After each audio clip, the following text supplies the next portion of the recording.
I grew up in the suburbs during the late 1960s and it was different from today. My parents were pretty laid back compared to most. They let me grow my hair longer than other boys my age. I loved my wavy hair that reached just past my ears and touched my collar.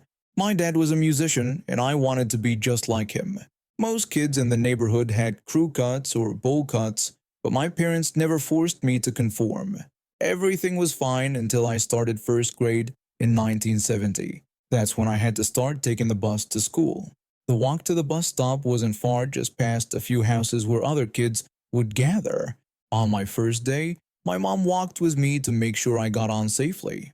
My mom gave me the usual first day reminders, telling me to have a great day and reminding me to be good and listen to the bus driver. I waved goodbye as I climbed aboard, found an empty seat, and settled in for the ride. As soon as we turned the corner and my mom was out of sight, the bus screeched to a halt. The driver got up and started walking down the aisle, glaring at each new student with cold, mean eyes. When he got to me, he stopped. The bus driver mockingly asked what we had here, calling me a little hippie boy in a sneering tone. Before I could respond, he grabbed my hair and yanked me up out of my seat. The pain was shocking as he lifted me by my hair, my feet dangling above the floor. With his other hand, I'll never forget those bony knuckles. He started hitting the side of my head. I screamed and cried until he finally dropped me back into my seat. The bus driver then threatened all of us, warning that anyone who wasn't perfectly still and quiet would get the same treatment he'd just given me. For weeks after that, we rode in terrified silence. I watched helplessly as he did the same thing to other kids for the smallest things, whispering to a friend, dropping a book, or even just fidgeting too much. I never told my parents. Somehow, in my 6-year-old mind, I thought this was normal, that all bus drivers disciplined kids this way. Then one morning, a new kid got on the bus. He had just moved to our neighborhood, and the driver pounced immediately. The bus driver menacingly announced it was time for the new kid to learn the rules. He grabbed the new kid's hair and started his usual beating. During lunch that day, a group of us surrounded the new kid to warn him. I explained to the new kid that he needed to sit completely still and quiet on the bus or the driver would hurt him again. Another kid chimed in, confirming that the driver did this to everyone who broke his rules. The next morning, the new kid got on and sat quietly, just like we told him. We pulled away from the stop and suddenly police sirens wailed behind us. The bus driver pulled over and this enormous police officer stepped out. He was built like a tank, muscles on top of muscles. He could have probably bent a steel beam with his bare hands. The officer ordered the bus driver to step out and check the front tire, claiming there was something wrong with the lower lug nut. When the bus driver bent down to look, the officer grabbed him by the hair, lifting him clean off the ground with one arm. The sound of his billy club connecting with the driver's body made us all wince, but none of us felt sorry for him. The driver's screams echoed through the bus as the officer kept hitting him. The officer delivered his threat with terrifying clarity, promising to come back and finish what he started if the driver ever touched another child again. The new kid excitedly announced to everyone that the officer was his dad, beaming with pride. We all erupted in cheers as the officer dropped our tormentor to the ground. The bus driver crawled back into his seat, blood dripping from his face and head. He drove us to school in silence, and we never saw him again. Within a week, the school board launched an investigation.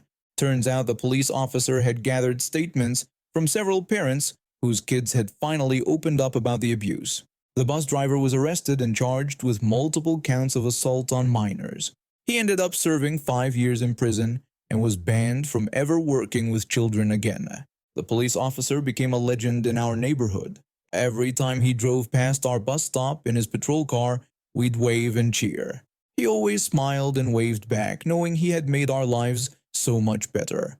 That morning changed everything. We could finally ride to school without fear, talk with our friends, and just be kids again. I recently got my dream summer job at an outdoor activity center. I've always been into extreme sports, especially surfing, so when they offered me a position teaching people how to use their flow rider, a stationary wave machine, I was thrilled. The pay wasn't amazing, but getting paid to teach surfing signed me up. After completing my training, I was eager to start teaching. The center usually organizes groups of 9 to 10 people per session since it's more cost effective for customers and gives them more riding time. On what was probably my fourth or fifth time teaching, I had an experience I'll never forget. I was checking the health and safety forms for my upcoming group when I noticed only 7 people had signed in. I asked the receptionist if anyone was missing, and she mentioned 2 people were running late. Right on cue, in walks this mom with 2 kids and a baby. One of the kids, let's call him the troublemaker, was practically bouncing off the walls, clearly on a sugar high from what looked like an entire candy store's worth of chocolate. As I headed to the staff room for a quick drink before the session, the duty manager pulled me aside. He warned me about the group, mentioning they'd been there before. When I asked what happened, he told me to keep an eye on the bigger kid, explaining that during their last visit, he had made a mess of reception, and the mom was difficult. He advised me to keep my radio handy and not hesitate to call him if needed. I started the session with my usual safety briefing, but I couldn't even get through the fire safety instructions before the troublemaker interrupted me. He complained that he already knew everything and demanded to know when they could start. I tried to continue explaining about removing jewelry and watches and asking about medical issues or medications. The troublemaker just impatiently asked again if they could go. Finally, I relented and directed them to grab their wetsuits. The session started normally enough. I let the youngest kid turn on the ride, which is a small thing that makes them feel special. The troublemaker immediately whined about not getting to do it, but I ignored him. Things went downhill fast. The troublemaker refused to take turns, so I had to use my tried and true trick of spraying water in his face to get him off the wave. When I tried teaching the group how to jump onto the wave from the back, he wouldn't stop interrupting. I couldn't even finish announcing the next activity before he shouted that he already knew how to do it. He wasn't paying attention when I demonstrated, and karma hit quick. When it was his turn, he walked straight into the main flow and landed on his elbow. I had to offer him my hand twice before his pride finally let him accept help. The situation escalated when he started stealing boards from other kids and getting into fights. When I confiscated a board he was using to hit another kid, he actually punched me in the side. I had a bruise there from a cycling accident 2 days before, which worked perfectly in my favor. I radioed his mom over and explained that since her son had punched me, he wouldn't be allowed on for the next 15 minutes. She immediately protested, saying I couldn't do that. I pointed out that if he was stronger or older, it could be considered assault. She tried to downplay it, claiming he hadn't hit me that hard. I showed her the bruise from my bike accident and suggested we could get my manager's opinion on the matter. The session finally ended, but not before more drama. The kid refused to leave the ride, and his mom tried to convince me to turn it back on.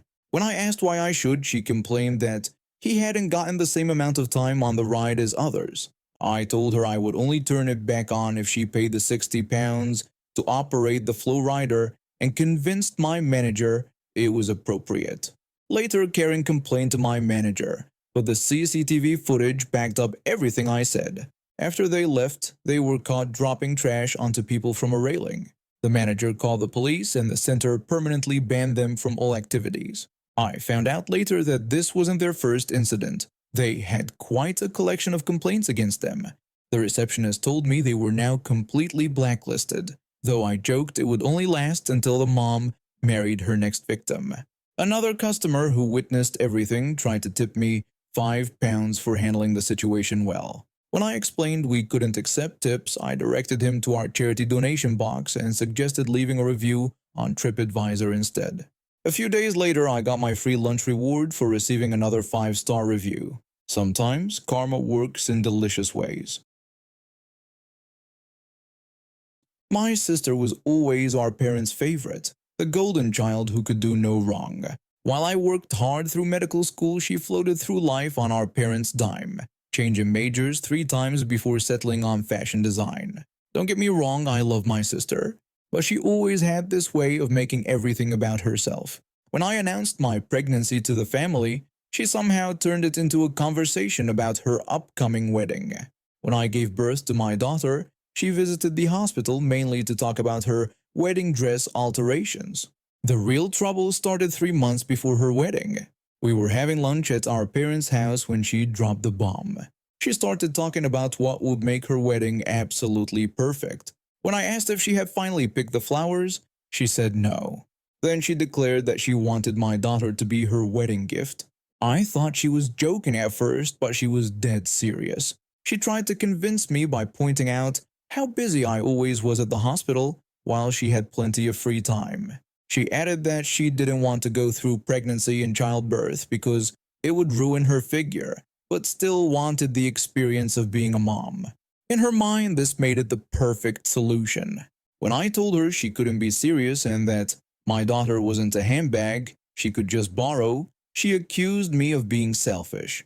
She started listing all the things she could give my daughter, like trips to Paris Fashion Week and fancy clothes. Then our mother made it worse by suggesting I should consider my sister's offer, reminding me how good she supposedly was with children. I got up and left, but that was just the beginning. For the next few weeks, she bombarded me with texts and calls. Our parents kept trying to convince me to at least think about it. My sister even showed up at my workplace once, causing a scene in the hospital lobby about how I was ruining her perfect wedding. I still went to her wedding, stupid me trying to keep the peace. My husband stayed home with our daughter since we didn't trust the situation. The ceremony went fine, but during the reception, I got a panicked call from my husband telling me our daughter was gone. Someone had broken into the house and taken her. I immediately knew. I ran to find my sister, but she wasn't at her own reception. That's when one of her bridesmaids approached me, looking nervous. She revealed that my sister had hired someone to take my daughter, claiming it was all arranged with me and part of some surprise. I called the police immediately. They found my sister at a hotel just outside of town with our daughter. She was still in her wedding dress trying to book a flight to France. Turns out she had been planning this for weeks.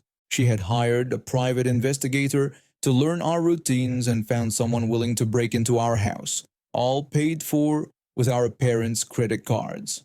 The trial was a wake-up call for everyone. My sister broke down on the stand, ranting about how she deserves to be a mother more than me because she could provide a more sophisticated upbringing. The judge wasn't impressed. She got 8 years for conspiracy to commit kidnapping. Our parents finally saw her for who she really was. They tried to apologize to me, but the damage was done. I haven't spoken to them since the trial. They still visit my sister in prison, sending her care packages and money for the commissary. Last I heard, they're trying to get her sentence reduced. My daughter is 5 now, happy and healthy. Sometimes she asks about her aunt, and I tell her the truth in age-appropriate ways. My husband and I moved to another state, started fresh. I still practice medicine, but now I specialize in trauma counseling for families. Turns out my sister did end up changing my life, just not in the way she planned.